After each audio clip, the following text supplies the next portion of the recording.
সন্তান পালনে পান থেকে চুন খসলেই বিপত্তির আশঙ্কা। বাবা-মায়েদের জন্য রইল ৯টি পরামর্শ। সন্তান প্রতিপালনে বাবা-মাকে দায়িত্বশীল হয়ে উঠতে হয়, অন্যথায় সন্তান বিপথগামী হয়ে পড়তে পারে। কয়েকটি পরামর্শ সহজ হতে পারে আপনার জন্য। জেনারেশন আলফার সময় শুরু হয়ে গিয়েছে। ছোটরা এখন অনেক বেশি স্মার্ট, তারা প্রশ্ন করে, তাদের জেদ বেশি।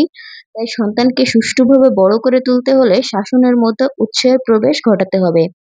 গবেষণা বলছে ৬ থেকে ১০ বছর বয়সী সময়কাল বাচ্চাদের ক্ষেত্রে খুবই গুরুত্বপূর্ণ। এই সময়ে বাবা-মায়েদের সন্তানকে নিয়ে বাড়তি সতর্কতা মেনে চলতে হয়।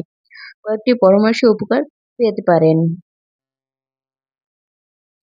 ১ নম্বর, হিংসার ব্যবহার নয়। কটু শব্দ, চিৎকার বা গায়ে হাত তোলা সন্তানকে সাময়িকভাবে সোজা পথে রাখতে পারে, কিন্তু এই ধরনের উগ্র ব্যবহার তার মনের উপর সুদূরপ্রসারী প্রভাব বিস্তার করতে পারে। পরবর্তী আলোচনার পথে সমস্যার সমাধান সূত্রই খোঁজা উচিত।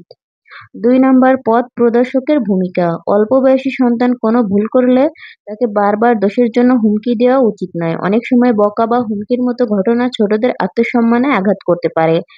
পরিবর্তে অভিভাবকরা তাদের পথপ্রদর্শক হয়ে উঠতে পারেন। শিশুরা যদি নিরাপদ এবং সুরক্ষিত বোধ করে, সেই পরিবেশে তারা বাধ্য আচরণ করে।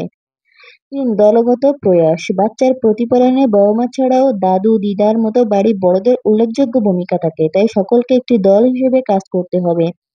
যারা একার হাতে সন্তানকে বড় করে তুলছেন, তারা বন্ধু বা নিকটাত্মীয়ের সাহায্য নিতে পারেন। একার উপরে চাপ কমলে ছোটদের জন্য পরিবারে সুরক্ষিত এবং শান্তির পরিবেশ বজায় থাকবে।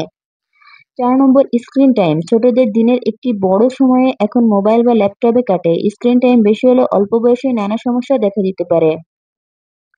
মোবাইল ব্যবহারের ক্ষেত্রে খারাপ এবং ভালো দুদিকেই সন্তানের সামনে তুলে ধরুন, সেই মতো সময় নির্ধারণ করুন। প্রয়োজনে ডিভাইসের প্যারেন্টাল কন্ট্রোল সম্পর্কে জেনে রাখুন। বকাবকির মাধ্যমে সন্তানের মনে ভয় তৈরি হয়, ফলে লুকিয়ে মোবাইল ব্যবহারের প্রবণতাও বৃদ্ধি পায়।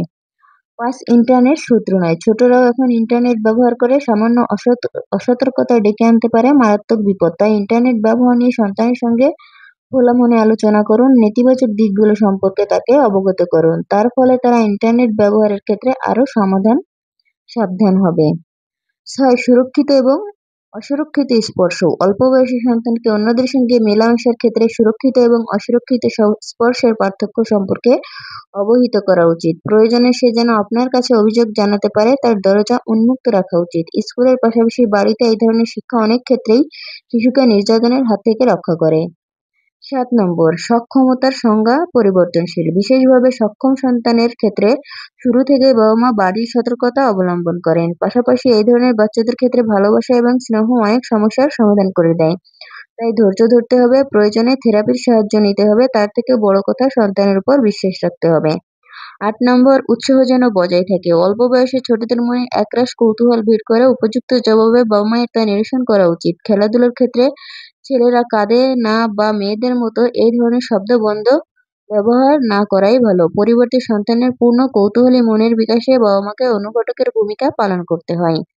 ৯ নম্বর, নিজেই আদর্শ বিগ্রহ। বড়দের দেখেই ছোটরা শেখে, তাই সন্তানের কাছে বাবা-মাকেই তার আদর্শ বিগ্রহ হয়ে উঠতে হয়। তাই সন্তানের সামনে বাবা-মায়ের স্বভাবের ভালো দিকটা প্রকাশ পাওয়াই মঙ্গল। দাম্পত্য ঝগড়া, অশান্তি বা মতনৈক্য থাকতেই পারে, কিন্তু তার সমাধান যেন সন্তানকে ব্যবহার না করা হয়, সেদিকে খেয়াল রাখতে হবে।